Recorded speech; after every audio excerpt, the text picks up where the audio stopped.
Estamos de volta, como eu falei para vocês, era rapidinho, só o tempo de molhar a garganta e a gente vai voltar aqui. Vamos responder mais uma questãozinha antes da gente continuar, pessoal, com a parte de isomeria óptica, tá? Então vamos focar aqui nessa última questão. Começa a isomeria óptica, beleza? E aí vai ficar tudo sussa. Então, gente, nessa questãozinha aqui de isômeros, repare que ele colocou aí alguns pares para a gente analisar, certo? Ele quer par de isômero funcionais. Isômeros de função. Ok? Dica para você responder mais rápido este tipo de questão. Professor, para ser isômero de função, as funções têm que ser diferentes. Olha aqui, ó. Butano, propano são da mesma função, são hidrocarbonetos. Então, o 1, ó. 1 está fora. Show? Ó o 2. Etanol, ílico. Opa! Éter dimetílico e etanol são duas funções diferentes. Então já tem uma chance. Vamos analisar já, tá? Vamos eliminar alguns logo. Ó, cloropropano, 2-cloropropano, mesma função, tá fora. Ó, 1,2-dimetilbenzeno, 1,4-dimetilbenzeno, mesma função, ó. Já estamos eliminando. Ó, o 5, propanona, propanal, opa, funções diferentes. Etanal, propanona, funções diferentes. Então, ó, se tem funções diferentes, tem uma grande chance. Então, vamos analisar. Começando pelo 2. O 2 é o etanol e o éter dimetílico, que é o etanol, ó. Aqui está o etanol e o éter dimetílico. Se você observar, são funções diferentes. E a fórmula molecular, vamos analisar aqui, ó. Os dois têm 2 carbonos, os dois têm 6 hidrogênios e os dois têm 1 oxigênio. Opa! Mesma fórmula molecular, estruturas diferentes. Então, o 2 é um par de isômeros funcionais. Vamos marcar aqui, ó. Show? Item 5. Temos a propanona. Ó. Propanona, 3 carbonos. Cetona aqui. Propanal. Carbonila com hidrogênio. Carbonila entre 2 carbonos. Cetona. Carbonila com 1 hidrogênio, pelo menos, um aldeído. Observem que as duas estruturas têm 3 carbonos.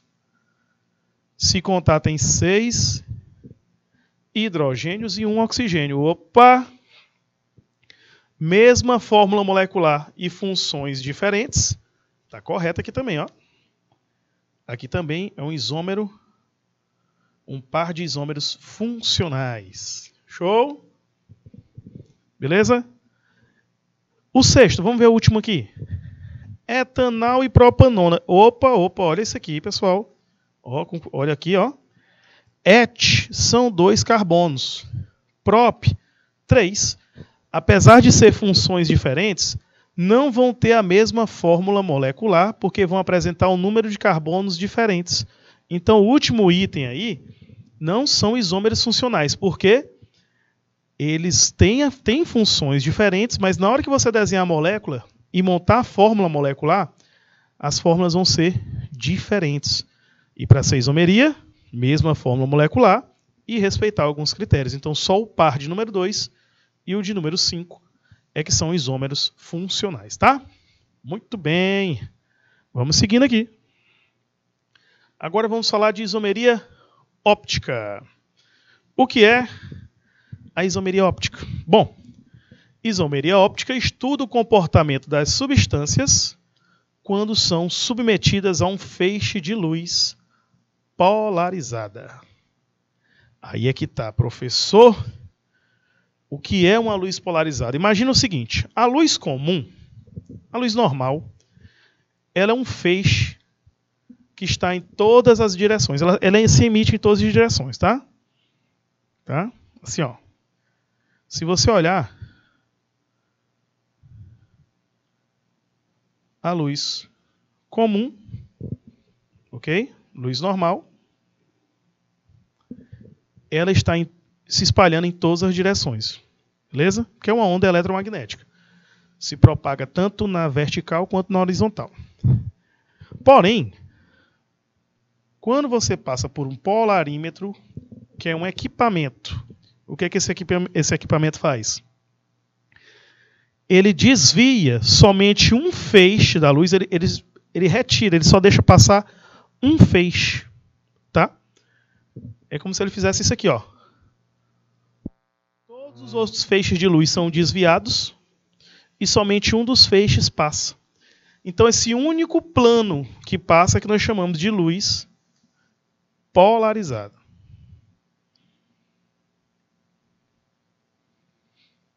Por que a luz polarizada é tão importante quando nós estamos estudando isomeria?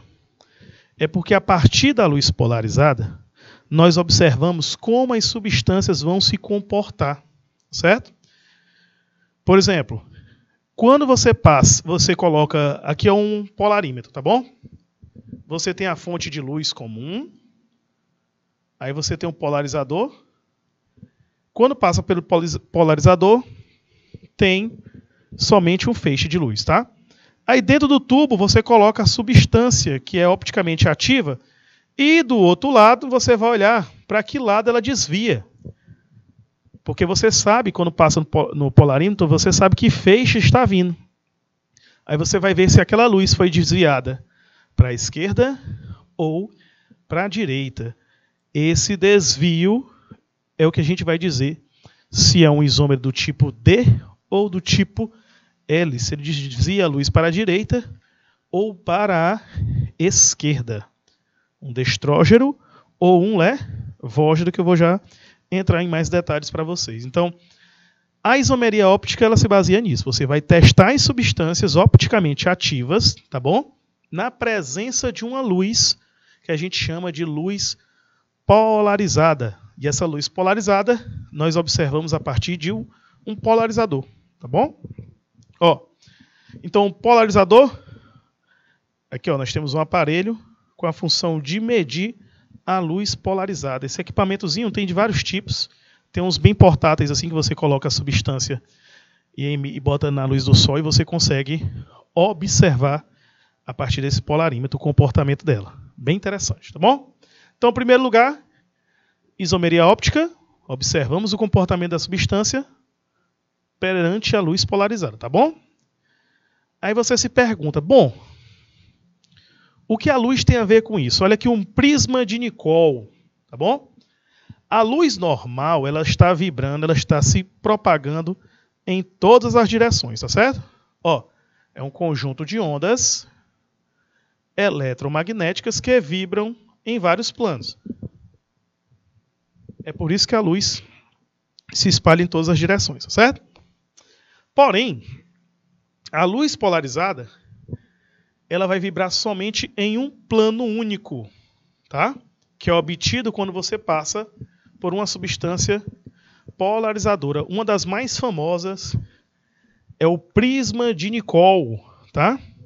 Que ele é feito de um cristal chamado de espato da Islândia. Tem uns nomes estranhos, né? Então esse cristal, tá? Ele pega esses cristais, cola, né? Ele tem uma fendazinha, ele cola um cristal no outro que vai ter essa diferençazinha bem aqui, ó, que vai provocar a reflexão. Ele vai deixar, ó, aqui vem a luz, ó, a luz está aqui, passa pelo material polarizante, as outros feixes, ó, a maioria dos feixes são desviados para baixo e direto vai passar somente um feixe, que é o que a gente chama de luz polarizada. É esse feixe aí que nós vamos utilizar para analisar a substância que tem comportamento opticamente ativo. Beleza? Tranquilo? E aí, pessoal de Jerumenha, pessoal de Ribeira, Érica Zona, tudo tranquilo por enquanto? De novo, ó. Como é que a gente analisa isomeria óptica? Vamos olhar o quê?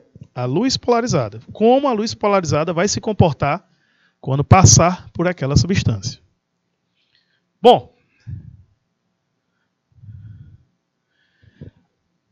A isomeria óptica é um tipo de isomeria espacial onde a molécula é capaz de promover o desvio na luz polarizada à esquerda ou à direita por conta da configuração de suas ligações. Detalhe é que nós precisamos do quê? De um polarizador. O polarizador é o que vai permitir que você tenha a luz polarizada. Essa luz, quando passa pela substância, nós vamos observar os seguintes efeitos. Olha aqui, ó. Ou o efeito de alfa positivo, ou o efeito de alfa negativo. Quando gira para a direita, que nós chamamos de substância destrógira, e quando gira para a esquerda, a levógira, ou menos, alfa menos ou alfa mais. Certo? Então, ó, a luz polarizada passou, vai provocar um desvio. Desviou para a direita, destrógira, para a esquerda, levógira. Anota só essa informaçãozinha aí, substância destrógena positiva, girou para a direita. Levógena negativa, girou para a esquerda. Não esqueçam disso aí. 1 minutinho é o suficiente. Joga aí, Júnior. 1 minutinho.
Voltando, vamos lá, seguindo aqui.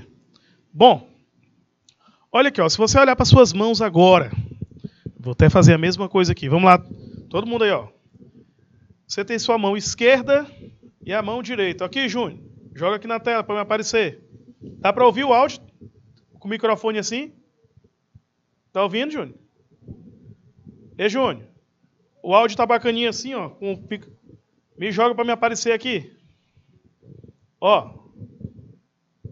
Isso, pronto. Ó, você tem suas mãos aqui, a esquerda e a direita, certo? Uma é a imagem da outra, ó. Ok? Se você deixar de frente, ó. Uma é a imagem da outra.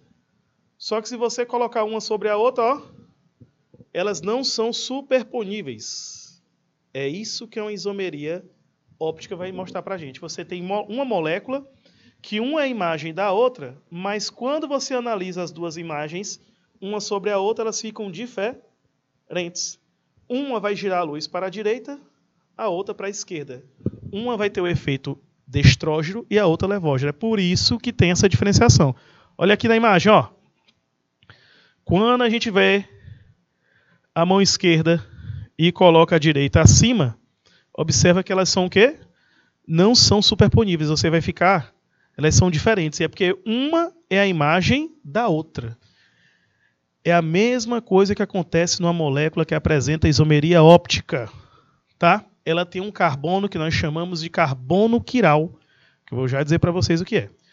Quando você coloca uma molécula de frente com a outra, ó, uma é a imagem da outra. Certo? Gerando par de enantiômeros. Beleza? Mas, se você colocar uma molécula sobre a outra, elas são diferentes. Olha aqui. Observe aqui, ó, esse tipo de molécula, ó. Ali é um carbono quiral. Por quê? O que é o carbono quiral? Olha aqui, ó, CH3, OH, H, CO2H. A mesma coisa aqui, ó. Observem que os 4 ligantes deste carbono são diferentes. Como você tem 4 carbonos, 4 ligantes diferentes no carbono, você tem um carbono do tipo quiral, certo? Ele precisa ter 4 ligantes diferentes.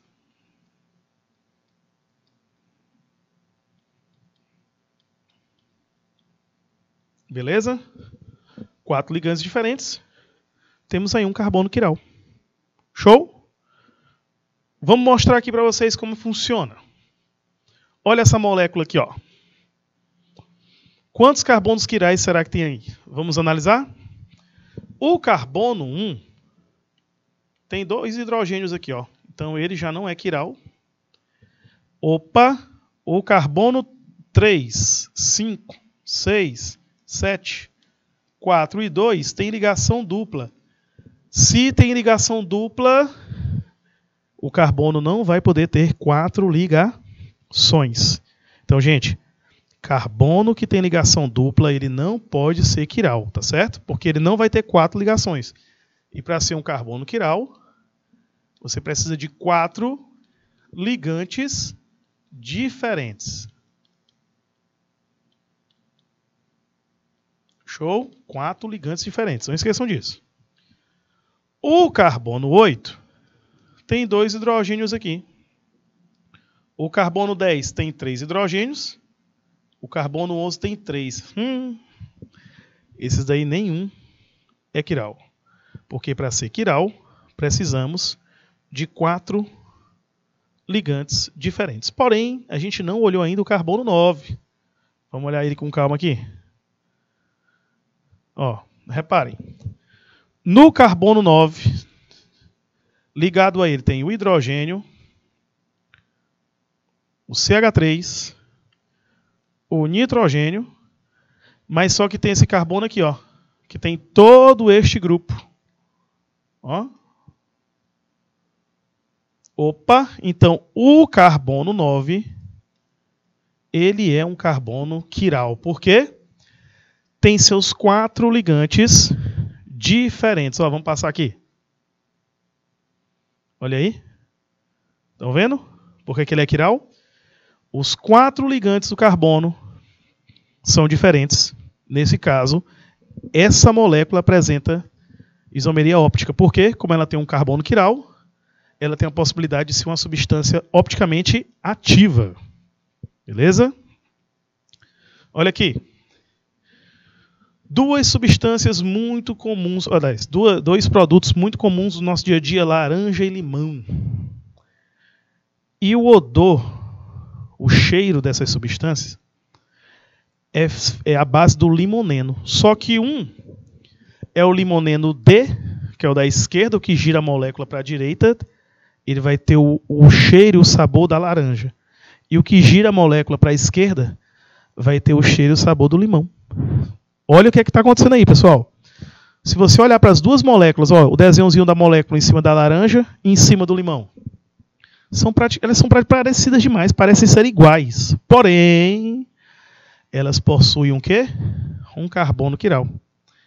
Esse carbono quiral possibilita ela ter um isômero ativo, ela tem um isômero opticamente ativo, pelo menos um D e um L. E ela vai ter propriedades químicas e biológicas diferentes. Ó, o carbono quiral está bem aqui. Bem aqui é o carbono quiral. Certo? O que é o carbono quiral? 4 ligantes diferentes. Érica, não. O carbono, ele vai ter 4 ligantes só, tá? Somente 4, beleza? Não se esqueçam disso. Você olha para a molécula e você diz assim, essa molécula não tem nada de diferente, elas são igualzinhas. São não, pessoal. O fato de ter o carbono quiral, ela se torna opticamente ativa e vai ter propriedades principalmente biológicas diferentes. Isso já causou tanto problema. Vocês não imaginam. Principalmente essa molécula que está bem aí agora, a talidomida. Esse carboninho bem aqui, ó. Esse carbono bem aqui, ele é quiral, tá? Professor, mas o que é que tem por que a talidomida causou tanto problema? A ideia de isomeria óptica não era muito bem conhecida antigamente, tá? Veio se entender melhor muito tempo depois. Esse medicamento, a talidomida, tem essa substância aí, que ela tem um carbono quiral. Então, se ela tem um carbono quiral, ela já vai ter um par de enantiômeros. Um destrógeno e um levógeno. O que é um par de enantiômeros? São duas moléculas onde uma é imagem especulada à outra. Porém, não são sobreponíveis. Quer dizer, as duas moléculas são diferentes quando você coloca uma acima da outra. Beleza, professor. Porém, a molécula que gira para a direita, a destrógena, ela tinha efeito sedativo. Antigamente, e a que gira para a esquerda, teratogênico.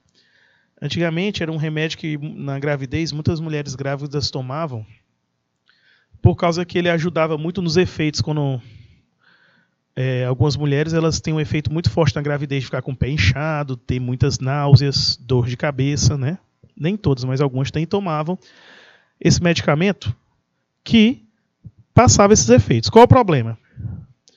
O problema é que o isômero L era teratogênico, então ele provocou a deformidade em vários bebês. Muitos nasceram sem braços ou sem perna, acéfalos, cíclopes. Quer dizer, ele causou muito efeito.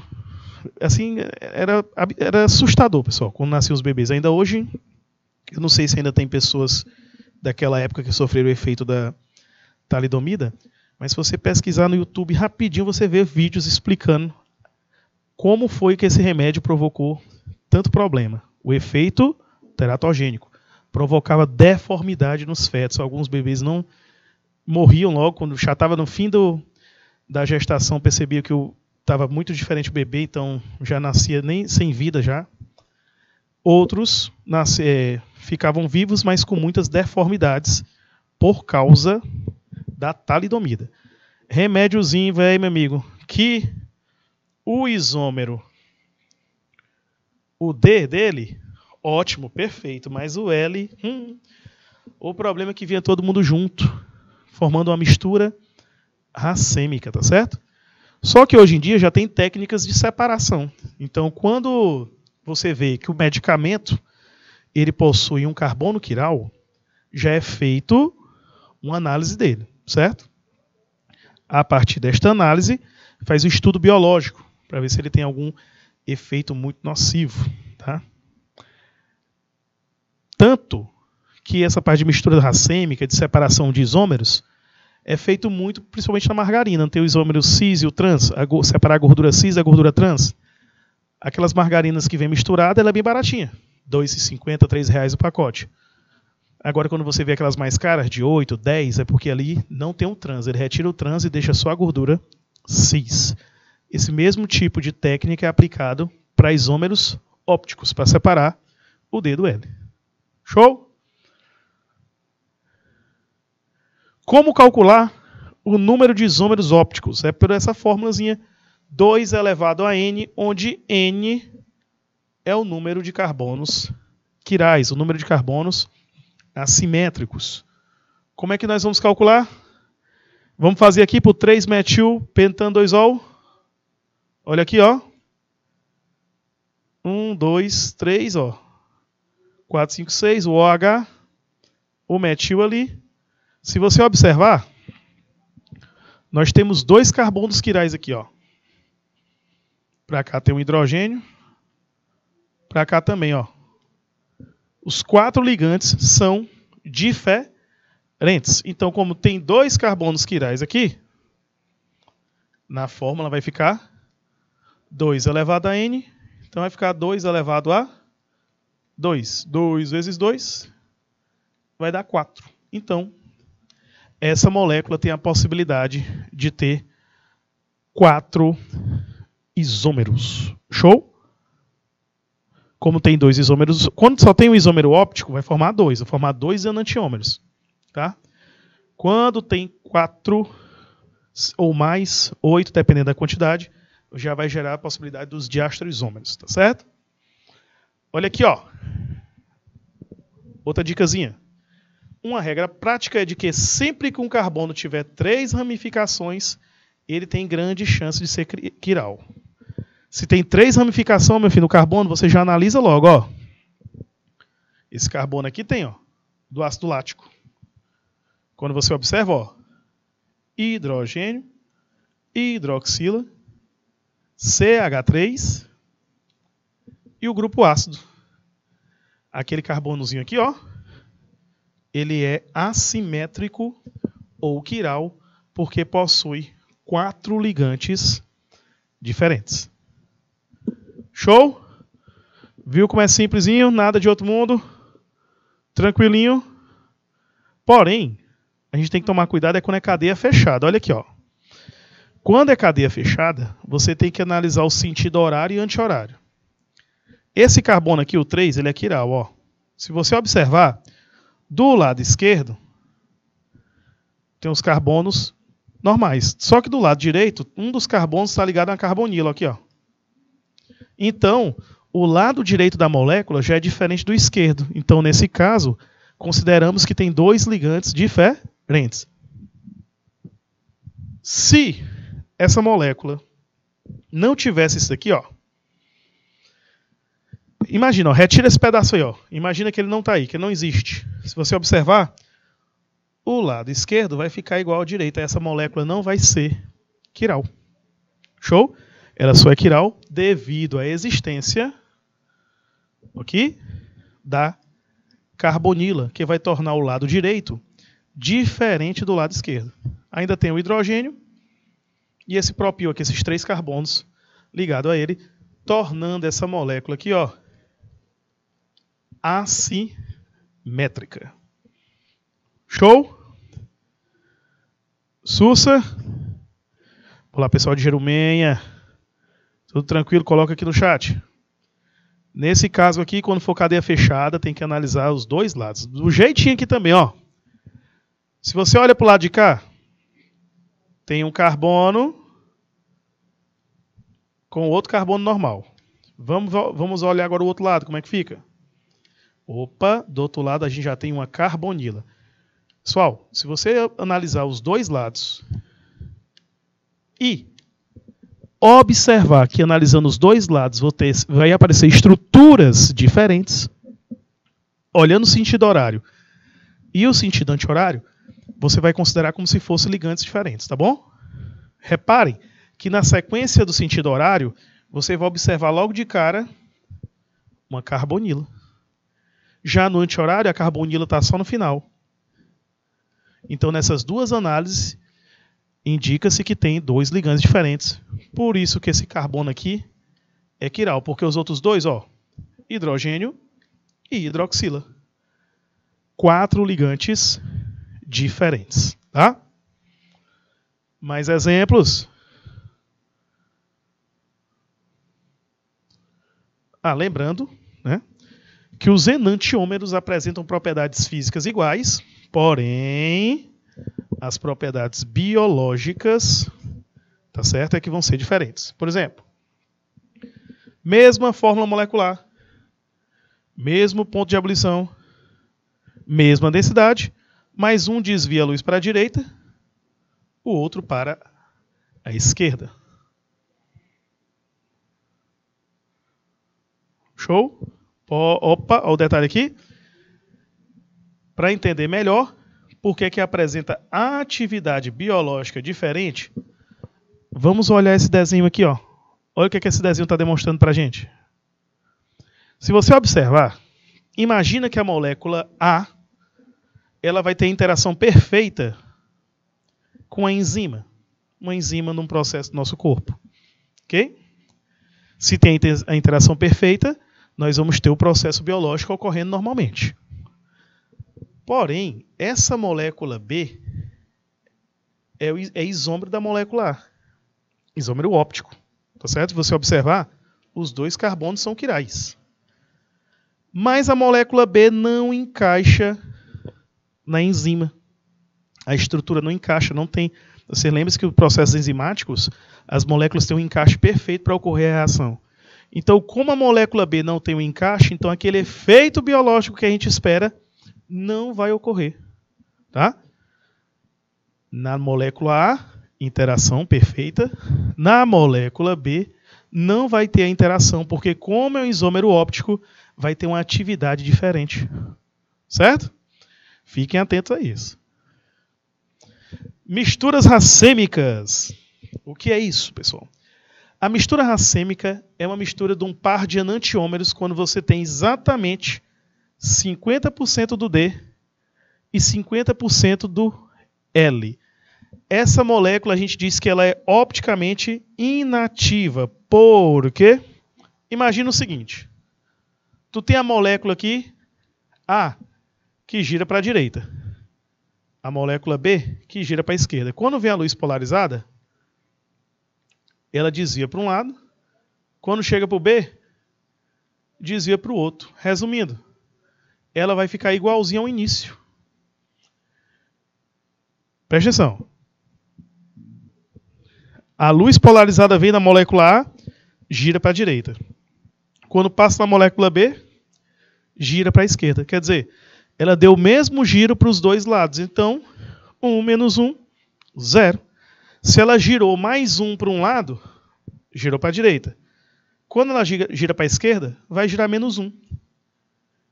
Então ela fez um giro igual para o lado direito e um giro igual para o lado esquerdo. Então esses giros vão se cancelar. Então essa molécula, a mistura racêmica, ela vai ser opticamente inativa devido à compensação externa. Uma molécula vai provocar um efeito igual na outra, mas no sentido contrário. Então esses dois vetores vão se cancelar. Não vai ocorrer o efeito aqui na mistura racêmica, tá? Olha aqui, ó. Ácido tartárico, como você pode ver, ele apresenta ali, ó, 2 carbonos quirais, correto? Ó, os carbonos 2 e 3 apresentam o mesmo ângulo de desvio, ó, 6 graus no plano de vibração. Assim, vai ter as seguintes possibilidades. Primeiro, você vai ver que um desvia para a direita, o outro desvia para a esquerda, certo? Porém, quando for uma mistura racêmica, o mesmo grau de desvio de um, o outro vai ter, mas no sentido contrário. O que é que vai acontecer com o efeito? Vai ser anulado. O isômero meso, ele é opticamente inativo devido a essa compensação interna. O efeito de um carbono anula o efeito do outro. Lembrem-se, os 2 carbonos são ópticos, mas eles provocam um desvio para sentidos contrários. Então, um anula o efeito do outro. Show? Olha aqui, ó. Você tem o isômero D ali, à esquerda, o isômero L à direita. E o de baixo vai ser o meso. Porque esse carbono aqui, ó, é um carbono D, aqui é o carbono L. Então esse aqui vai ser meso, tá? Um vai cancelar o efeito do outro. Nesse caso aqui, ó, os 2 são isômeros D. E aqui os 2 são isômero L. Então essa molécula vai provocar um desvio para a esquerda. Essa daqui vai provocar um desvio para a direita. Já essa daqui vai ser meso. Porque na própria molécula, um carbono desvia para um lado, o outro desvia para o outro, provocando assim o que, meu povo? Um efeito zerado. Vão se anular os efeitos. Tá? Então vamos lá praticar, meu povo. Vamos para cima. Olha essa primeira questão aqui, ó. A adrenalina é um hormônio neurotransmissor produzido pelo organismo sobre determinadas condições. Observe sua fórmula estrutural e indique o número de isômeros opticamente ativos, tá bom? Primeiro lugar, vamos observar, ó, esse carbono aqui tem 2 hidrogênios aqui, certo? Esse aqui já não pode ser. Todos esses carbonos aqui do anel aromático têm ligações duplas. Então Estão fora. O único carbono quiral é esse aqui, ó. Olha aqui, ó. Nós vamos ter este ligante, esse e esse. 4 ligantes diferentes. Tá? Então nós temos aí um carbono quiral. Tá bom? Se só tem um carbono quiral, ele pergunta o seguinte, ó, observe sua forma estrutural e indique o número de isômeros opticamente ativos. Como só tem um quiral, pessoal, nós vamos fazer como? Ó, 2 elevado a n. 2 elevado a 2. Nós vamos ter... Opa! Pequeno equívoco aqui. Aqui é 1, só tem um carbono quiral. Então é 2 elevado a 1. Então vai ser 2. Nessa molécula, teremos somente 2 isômeros opticamente ativos. Beleza? Olha o desenhozinho ali, bonitinho. Tá? Aí olha aqui para a molécula. Olha as estruturas aí. Temos 4 estruturas, tá bom? Tem a estrutura 1, 2, 3 e 4. Se vocês observarem, a estrutura 3 e 4... uma é a imagem da outra. Elas têm um detalhezinho aqui, gente, ó. Olha para cá, ó. Olha esse detalhe aqui que eu estou circulando. Observaram agora que eu circulei? Tem ligantes iguais. Como tem ligantes iguais ali, ó, não tem como apresentar isomeria óptica. Por que, professor, não tem isomeria óptica aí? Vamos lá, pessoal, de novo. Não tem isomeria óptica aqui, por causa que, ó, o carbono não tem os 4 ligantes diferentes. Então a molécula 3 e 4, fora. Ela não apresenta isomeria óptica. Mas olha para cá. CH3, OH, H, CH2OH. Opa! Mesma coisa do lado de cá, ó. CH2OH, OH, H, CH3. Essas duas moléculazinhas aqui, ó, tem carbono quiral. E se você observar como está uma do lado da outra, uma é a imagem especular da outra. Aí são 2 pares de enantiômeros. As moléculas 1 e 2, elas apresentam a atividade óptica. 3 e 4 não. Por quê? 3 e 4 não tem os 4 ligantes diferentes. Por isso que a resposta aqui é letra A. Porque a letra A, a primeira coisa que eu fiz, o que foi? Observar a existência de carbono quiral. Olhei para as moléculas e observei quais tinham 4 ligantes diferentes. No caso, 1 e 2. Show? Entendeu? Muito bem, Érica. Botei foi fé agora. Pois olha aqui a questão 3. Deixa eu até ver se eu deixei um espaço. Ó, eu botei um espaçozinho aqui. Mas a pergunta é a seguinte, ó. Há isômeros ópticos em qual dos compostos apresentados? Ó, tem 3 compostos aqui. Eu deixei os 3 desenhados aí. Tem uns 4, só no ponto de desenhar. E aí, qual que tem isomeria óptica? Joga 2 minutinhos aí, meu amigo Júnior. Vamos lá, pessoal. Qual é a resposta certa?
lá, pessoal, ó. Primeira coisa, vamos desenhar. Porém, nessa primeira molécula já dá para ver que, ó, 2 hidrogênios no carbono. Né? Basta olhar o carbono e eu já estou vendo que tem 2 hidrogênios. Então, não tem carbono quiral, tá bom? Aqui tem uma dupla, certo? Só que a questão quer saber o quê, ó? Isômero óptico. Em qual tem isomeria óptica? Cuidado. Esse carbono tem 3 ligantes. 2, ó, aqui não tem. Nessa dupla aqui, ó, não tem isomeria cis e trans. Aqui até tem cis e trans. Porém, a questão é que é isômero óptico, tá? Não geométrico. Olha aqui, ó. Esse carbono tem 2 hidrogênios. Então ele não vai ter 4 ligantes diferentes. Esse daqui também. O item 3, ele possui isomeria cis e trans. Isômero cis e trans. Porém, olha a perguntinha aqui. Ele está pedindo isomeria óptica. Ele não está citando isomeria espacial. Se a questão dissesse, ó, quem tem isômero espacial? Aí você ia analisar cis e trans, E e Z, e também isômero óptico. Porém, a questão foi específica em isomeria óptica. Aqui, ó, não tem. Esse daqui tem cis e trans, mas não é isômero óptico, tá? Porque eu vi que você botou o 3, viu, Érica? Aí eu só estou explicando, ó. Aqui tem cis e trans, mas não tem óptico, tá bom? Olha essa duplazinha aqui, ó. Não vai ter isomeria aí. Mas olha essa molécula 3, vamos desenhar ela bem aqui no meio, ó. Ela fica assim. CH3, CHOH, CH2, CH3. Se você observar aqui, ó, hidrogênio, hidroxila, metil, etil. Esse carbono aqui é quiral. Ele apresenta 4 ligantes diferentes. Show? Cuidado no olhômetro, Érica. O olhômetro é danado para errar. Olha, ó, 4 ligantes diferentes. Então, a molécula 2 apresenta isomeria óptica. Show? Porque eu cancelei 1, 3 e 4. Eu peguei e dei uma olhadinha no carbono. Carbono que tem dupla, eu nem olho para ele, porque só se for... Seguinte, se você quer saber isomeria cis e trans, aí sim você vai olhar para a dupla. Mas eu estou falando de isomeria óptica, então eu quero saber quem? Eu quero saber sobre os 4 ligantes diferentes, que é o caso da molécula 2. Essa sim apresenta isomeria óptica. 1, 3 e 4, vocês vão ver que os carbonos não possuem 4 ligantes diferentes. Show? E cuidado com a pegadinha que o carbono, a molécula 3, era isomeria geométrica, mas a questão pediu isomeria óptica, tá? Então, ó, e não é nem questõezinhas desse assunto, não é nem. Olha aqui a primeira, ó. As abelhas utilizam a sinalização química para distinguir a abelha rainha de uma operária. Sendo capaz de reconhecer essa diferença, a rainha produz um sinalizador químico conhecido, vamos ver o nome, ácido 9-hidroxidec 2-enóico, enquanto as operárias produzem o 10-hidroxidec 2-enóico. Bom, só lendo o nome, só pelo nome, o que é que a gente está vendo ali, ó? Ácido 9-hidroxi. O outro é ácido 10-hidroxi. A posição da hidroxila mudou. Opa, nós já temos aí um isômerozinho de posição, não é não? Então, ó, são do mesmo grupo funcional.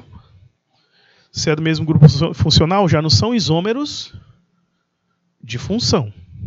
E nem tautomeria. Mas a gente vê ali só pelo nome, ó, 9 hidrox, 10 hidrox. Mudou a posição.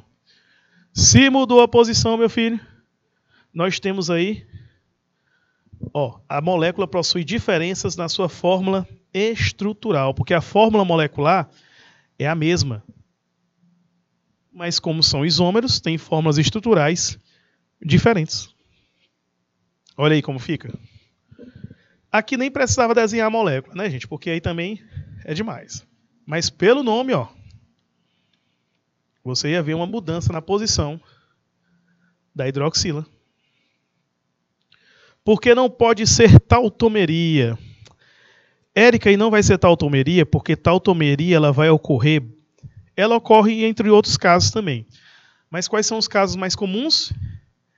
Enol se convertendo em cetona e enol se convertendo em aldeído. E quando a gente lê o nome da molécula, tem ácido. Então você já sabe que não vai ser uma tautomeria. Tá?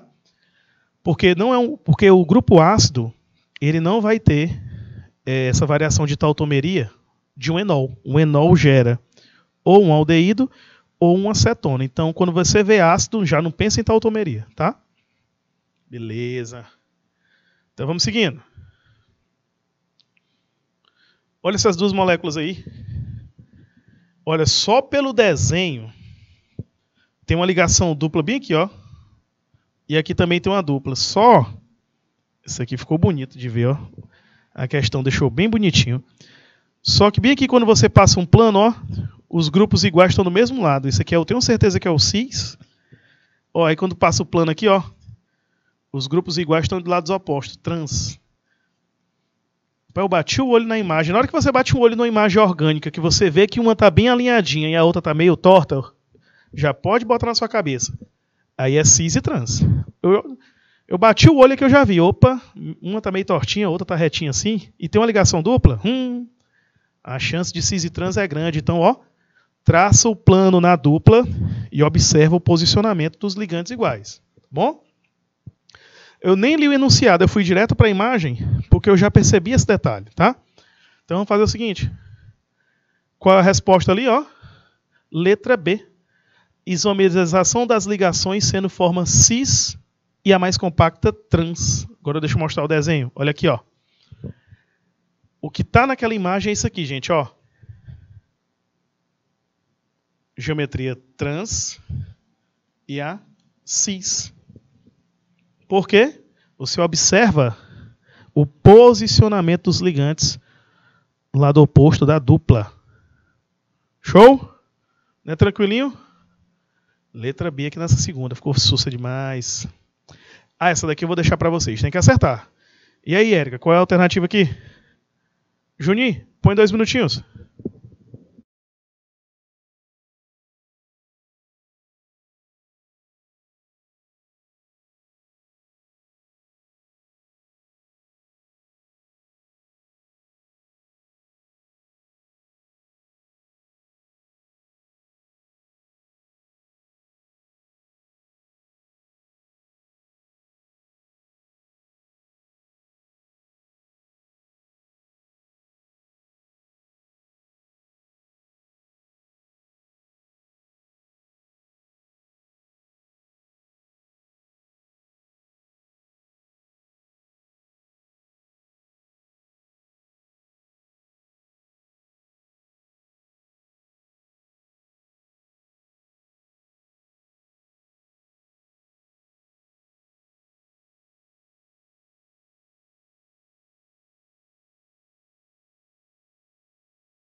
Várias características e propriedades de moléculas orgânicas podem ser inferidas analisando sua fórmula estrutural.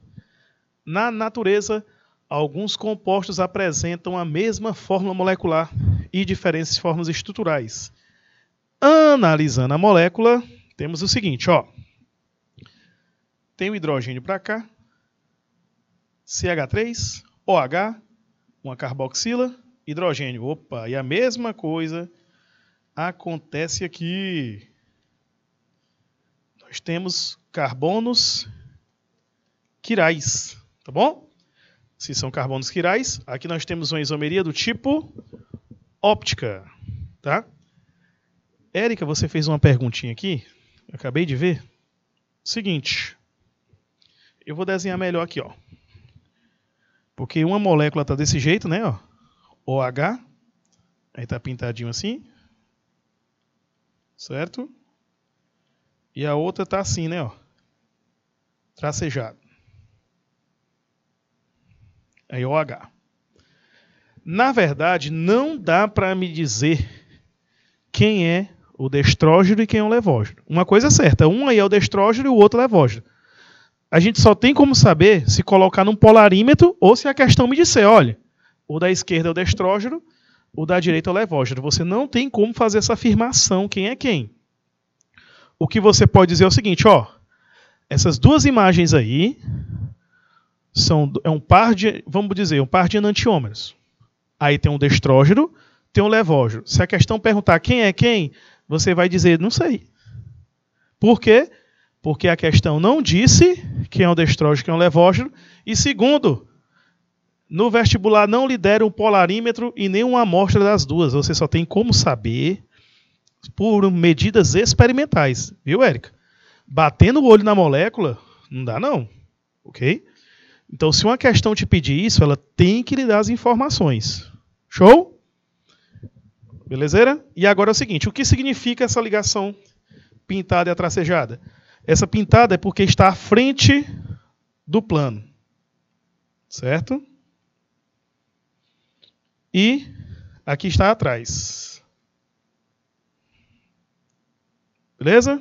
Ó. A ligação para frente, quando está pintadinho, está para frente do plano. E a outra está para trás do plano.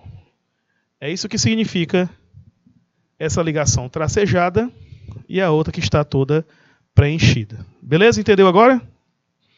Não se esqueça, ó, levógeno e destrógeno tem que fazer um experimento. Ou então a questão falar, tá?